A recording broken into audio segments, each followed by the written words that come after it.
ನಿಮ್ಮ ಮೊಬೈಲ್ ಕಾಂಟ್ಯಾಕ್ಟನ್ನು ವಾಟ್ಸಪ್ಪಿಂದ ಬೇರೆಯವರಿಗೆ ಹೇಗೆ ಶೇರ್ ಮಾಡೋದಂತ ಈ ವಿಡಿಯೋದಲ್ಲಿ ತಿಳಿಸ್ಕೊಡ್ತೀನಿ. ಜಸ್ಟ್ ನಿಮ್ಮ ಒಂದು ಕಾಂಟ್ಯಾಕ್ಟ್ ಮೇಲೆ ಕ್ಲಿಕ್ ಮಾಡಿ. ಜಸ್ಟ್ ನಿಮ್ಮ ಕಾಂಟ್ಯಾಕ್ಟ್ ಮೇಲೆ ಕ್ಲಿಕ್ ಮಾಡಿದ ತಕ್ಷಣ ನಿಮಗೆ ಡಿಸ್ಪ್ಲೇ ಆಗುತ್ತೆ. ಈ ಒಂದು ಯಾವುದೋ ಒಂದು ನಂಬರ್ ಶೇರ್ ಮಾಡಿ ಅಂತ ಹೇಳಿ ನಿಮ್ಮ ಫ್ರೆಂಡ್ಸ್ ಯಾರಾದರೂ ನಿಮಗೆ ಫೋನ್ ಮಾಡಿ ಹೇಳ್ತಾರೆ, ಈ ಒಂದು ಕಾಂಟ್ಯಾಕ್ಟ್ ನಂಬರ್ ನನಗೆ ಶೇರ್ ಮಾಡು, ಸೊ ಒಂದು ಕಾಂಟ್ಯಾಕ್ಟ್ ನಂಬರ್ ಡಿಲೀಟ್ ಆಗಿದೆ ಅಂತ ಹೇಳಿ. ಆಗ ಶೇರ್ ಮಾಡೋದು ಹೇಗೆ ಅಂತಂದರೆ, ಸೊ ಅವರ ನೇಮನ್ನು ಇಲ್ಲಿ ಸರ್ಚ್ ಮಾಡಿ. ಯಾಕಂದರೆ ನಿಮ್ಮ ಒಂದು ಕಾಂಟ್ಯಾಕ್ಟಲ್ಲಿ ಸೇವ್ ಮಾಡಿರ್ತೀರಲ್ವಾ, ಜಸ್ಟ್ ಯಾವುದೋ ಒಂದು ನೇಮ್ ಸೇವ್ ಆಯಿತು. ಸೊ ಅವರ ನೇಮ್ ಮೇಲೆ ಕ್ಲಿಕ್ ಮಾಡಿ. ಅವರ ನೇಮ್ ಮೇಲೆ ಕ್ಲಿಕ್ ಮಾಡಿದ ತಕ್ಷಣ ನಿಮಗೆ ಕಾಣ್ತಾ ಇರ್ಬೋದು ಮೇಲ್ಗಡೆ 3 ಡಾಟ್ಸ್ ಇದೆಯಲ್ಲ ಮೇಲ್ಗಡೆ ಅಪ್ ಸೈಡ್, ಸೊ ಅದ್ರ ಮೇಲೆ ಕ್ಲಿಕ್ ಮಾಡಿ. ಅದ್ರ ಮೇಲೆ ಕ್ಲಿಕ್ ಮಾಡಿದ ತಕ್ಷಣ ಶೇರ್ ಕಾಂಟ್ಯಾಕ್ಟ್ ಅಂತ ಇದೆ. ಶೇರ್ ಕಾಂಟ್ಯಾಕ್ಟ್ ಮೇಲೆ ಕ್ಲಿಕ್ ಮಾಡಿ.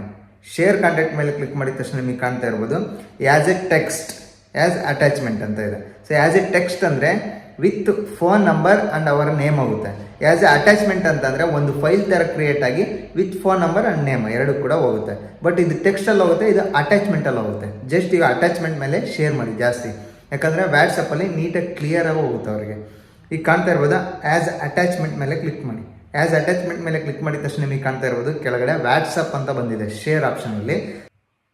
ವ್ಯಾಟ್ಸಪ್ ಮೇಲೆ ಕ್ಲಿಕ್ ಮಾಡಿ. ವ್ಯಾಟ್ಸಪ್ ಮೇಲೆ ಕ್ಲಿಕ್ ಮಾಡಿದ ತಕ್ಷಣ ನಿಮಗೆ ಕಾಣ್ತಾ ಇರ್ಬೋದು ನೀವು ಕಾಂಟ್ಯಾಕ್ಟನ್ನು ಯಾರಿಗೆ ಶೇರ್ ಮಾಡಬೇಕೋ ಅವರ ನೇಮ್ ಇಲ್ಲೆಲ್ಲ ಡಿಸ್ಪ್ಲೇ ಆಗುತ್ತೆ ವ್ಯಾಟ್ಸಪ್ ಚಾಟ್ಗೆ ಡೈರೆಕ್ಟ್ ಹೋಗಿದೆ. ಅವರ ನೇಮನ್ನು ಇಲ್ಲಿ ಸರ್ಚ್ ಮಾಡಿ, ಯಾರಿಗೆ ಶೇರ್ ಮಾಡಬೇಕೋ ಅವರ ನೇಮನ್ನು ಸರ್ಚ್ ಮಾಡಿಬಿಟ್ಟು ಜಸ್ಟ್ ಅವರ ನೇಮ್ ಮೇಲೆ ಕ್ಲಿಕ್ ಮಾಡಿ. ಅದು ಸೆಲೆಕ್ಟ್ ಆಗುತ್ತೆ.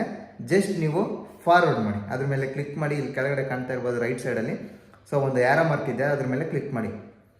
ಅದ್ರ ಮೇಲೆ ಕ್ಲಿಕ್ ಮಾಡಿದ ತಕ್ಷಣ ಕಂಪ್ಲೀಟ್ ಆಗಿ ಶೇರ್ ಆಯಿತು. ಈಗ ಕಾಣ್ತಾ ಇರ್ಬೋದು ಶೇರ್ ಆಗಿದೆ. ಸೊ ಕಾಂಟ್ಯಾಕ್ಟ್ ಇಲ್ಲಿಂದ ಶೇರ್ ಆಗಿರುತ್ತಲ್ಲ, ಅದ್ರ ಮೇಲೆ ಕ್ಲಿಕ್ ಮಾಡಿದ ತಕ್ಷಣ ಅವರ ನೇಮು ಮತ್ತು ಫೋನ್ ನಂಬರ್ ಎರಡು ಡಿಸ್ಪ್ಲೇ ಆಗುತ್ತೆ. ಸೊ ಈ ವಿಡಿಯೋ ನಿಮಗೆ ಹೆಲ್ಪ್ಫುಲ್ ಆಗಿದ್ರೆ ಒಂದು ಲೈಕ್ ಮಾಡಿ, ಹಾಗೆ ಸಬ್ಸ್ಕ್ರೈಬ್ ಮಾಡೋದನ್ನು ಮರಿಬೇಡಿ.